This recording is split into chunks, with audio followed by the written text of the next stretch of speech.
YouTube land. Here's a video about a tool that it's cheap, and at least for me it was $3. Or at least I picked these up at auto parts swap meets.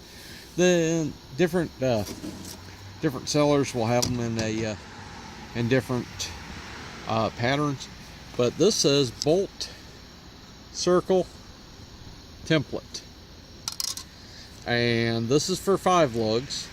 It goes from the largest pattern's 5.5, it does 5, does 4 3/4, 4.5, 4 1/4, and I might be wrong, it might go smaller than 4 1/4. Let me just look. No, it's not. It does 4 1/4 to 5.5. Okay, this is a wheel that, you know, they'll tell you it's metric. I'm gonna flip the wheel over. This wheel here is one that I got from a guy that worked at a Buick dealership, and this was off a Buick Century, the same body style as the one I had. Flip it over so it reads. The other side doesn't tell you the size as this side does. So what you do is you line up. Okay, you got 5 lug, so you line up, you line your pattern up with all 5 wheel openings, and this is metric, but that comes out to 5 on 4.5, and I mean it's so close. I've put this wheel on the Ford Explorer and set the truck down on the ground with this held on with 2 lug nuts, and it was all the way seated on there. And the Ford Explorer, it's a 96, is 5 on 4.5 bolt pattern.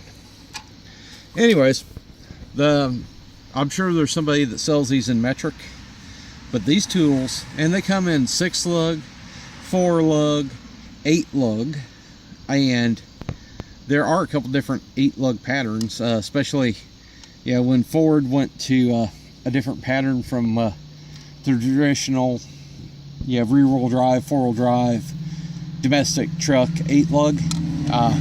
In 1999, Ford's 8 lug is a different pattern from the 97 down Ford 8 lug. And if you have a 1998 and early 1999 F250, it's going to be a 6 lug, unless it is the F250 made after they reintroduced the 1999 style, you know, Super Duty models. Anyways, this wheel here, I got this, it's got a ding in the wheel edge someplace, and on a new GM car that was a no-no, and I think I straightened it out.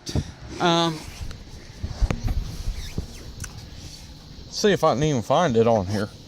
There is some place around here. I remember we took a hammer to it. Yeah, that's right there. We hammered that lip back in a little bit, but that right there on a delivery inspection of a brand new GM vehicle did not pass muster. Now, I got this wheel from him. The place he worked at, they threw it out.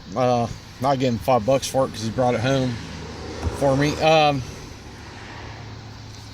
This wheel has less than 50 road miles on it. All the road miles on it are with this tire on there. And when I say road miles, I mean from the time it left the dealership, because the miles from the transporter, the factory, you know, the transporter, and around the dealership lot are not counted as road miles. Anyways, so the wheel has really low miles. The tire was one of the tires that took off my Buick Century. This one was one of the ones on the back. The tread is still legal. It is not down to the wear indicators. This is a spare now, sold to Lumina. I don't absolutely need it, but this fits my utility trailer, and it fits the Explorer, even though it's a GM front-wheel drive wheel. Yeah, that's one of the handy things about that bolt pattern checker. I can take any 5-lug wheel and figure it out. You know, things like a Chevy Cavalier after 95, those are a metric only pattern and it's a little bit off. So you would really need one of the metric ones. But, you know, most 5-lug wheels I can figure it out. And a lot of the 5-lug wheels, the metric pattern is close to a standard pattern. So you can ID the wheel. You can say, okay, this is not a standard pattern. It's between, say, 4 1/4 and 4 1/2 on 5-lug. So let me look for clues around the wheel and see what brand it is, because they have stampings in them. If I can find one here. Okay. RCH on there. 24. Yeah, K498 too. So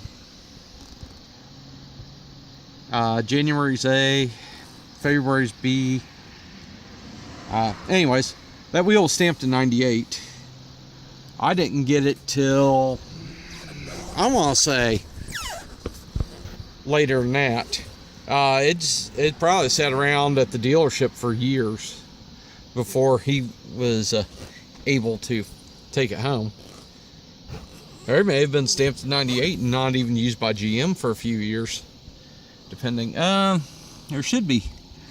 Yeah, there's a number in there, 15x6J, and then you got your K4, and you got a number there, which is a 2-022498. You might be able to Google that number.